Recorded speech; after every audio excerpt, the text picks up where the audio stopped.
प्रभु यीशु मसीह के मधुर और मीठे नाम में आज दिनांक 29 जनवरी दिन शनिवार को हम आप सबका स्वागत करते हैं। आज के दिन के लिए जो वचन है वह लिया गया है याकूब की पत्री उसका पहला अध्याय उसका 4था पद। वचन इस प्रकार से कहता है, पर धीरज को अपना पूरा काम करने दो कि तुम पूरे और सिद्ध हो जाओ और तुम में किसी बात की घटी ना रहे।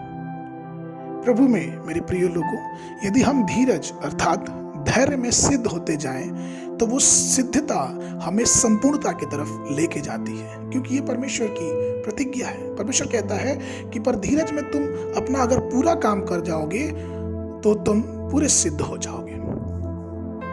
अगर हम एक तितली को देखें, हम बचपन में तितली को देख के बहुत आनंदित होते थे, लेकिन क्या आपको पता है कि वो तितली कैसे बनती है?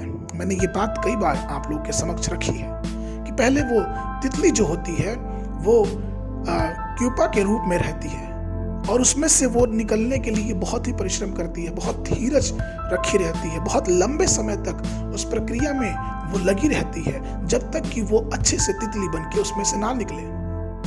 और जब वो क्यूपा से निकलती है तो वो कई बार कट भी जाती है, कई बार उसको चोट भी पहुंचती है, बहुत दर्द होता है, उसके अंदर धीरज देखने को मिलता है।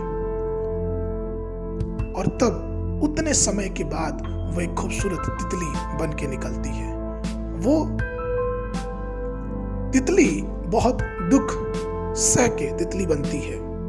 इस तितली के समक्ष एक घटना है।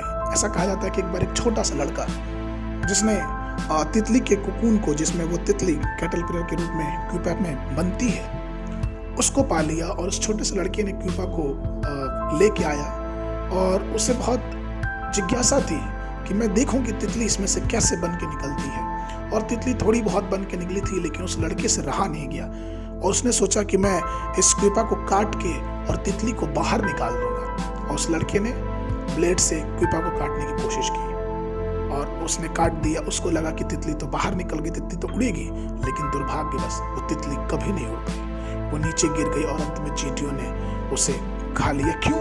क्योंकि जो समय था उसके लिए वो बालक तैयार नहीं था। और ये सब उसके पिताजी देख रहे थे। उसके पिताजी ने उसको बुलाया और उससे कहा कि बेटा, तुमको मालूम, ये तितली जितने भी दर्द को सह रही थी, जितने भी समय ये ले रहे थे क्यूपा से बाहर निकलने के लिए, असल में ये समय उसके नसों को, उसके शरीर को और भी मजबूत बना रहा था। ये जो क्यूपा के अंदर जो तितली संघर्ष का जीवन बिता रही थी, हकीकत में ये संघर्ष ही उसे उड़ने के लिए संभव बना रहा था। इसलिए सब्र तितली के लिए उड़ने का काम करता है। और इसी प्रकार से प्रभु में मेरे प्रिय लोगों, आज हमारे और आपके भी जीवन में अगर हम परमेश्वर में धीरज धरते हैं, अगर हम सब्र करते हैं, तो परमेश्वर हमें ऊंचे ऊंचे स्थानों में लेके जाने के लिए तैयार है। सहनशीलता एक आत्मा का फल है और वो चाहता है, धीरज आत्मा का फल है और वो चाहता है कि हम धीरज धर के उसके समय का इंतजार करें। हम और आप वो घटना जानते हैं कि किस प्रकार से बैतनिया में एक परिवार में, जिससे यीशु मसीह बहुत प्यार करता था, और उसका जो प्रिय मित्र था लाजर, वो बीमार पड़ गया। उनकी बहनों ने कहला बजा कि हे प्रभु, देख, जिससे तू प्रेम करता वो तो रोगी हो गया है। और यीशु मसीह को तुरंत आ जाना चाहिए था, तुरंत ठीक कर देना चाहिए था, लेकिन नहीं। वचन बताता है कि यीशु मसीह जहां था वहां और 4 दिन रुक गए। और उसके बाद से जब वो बैतनिया में आता है यीशु मसीह, तब पता चलता है कि लाजर तो मर गया। और यहाँ पे मरियम और मार्था की जो सब्र था, जो धीरज का बांध था, वो टूट गया था। लेकिन प्रभु में मेरे प्रिय लोगों, हमें और आपको ये जानना है कि उस बैतनिया में कितना बड़ा चमत्कार हुआ। धीरज एक बहुत बड़े चमत्कार को लेके हमारे जीवन में आता है।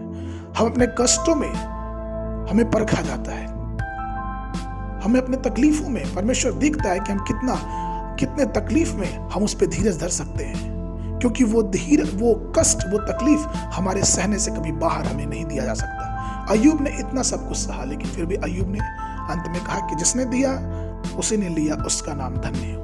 वो धीरज, परमेश्वर पे धैर्य, जो विश्वास था, वो परमेश्वर पे बना हुआ था। तो प्रभु मेरे प्रिय लोगों, आइए अपने कष्टों में, अपनी परेशानियों में परमेश्वर पे धीरज धरे रहें। सारी चीजों के लिए देर हमारी नजर में हो सकता है, लेकिन ईश्वर की नजर में सब कुछ समय से चलता है, इसलिए उसके समय पे हम विश्वास करें और धैर्य से सहने का आदत डालें।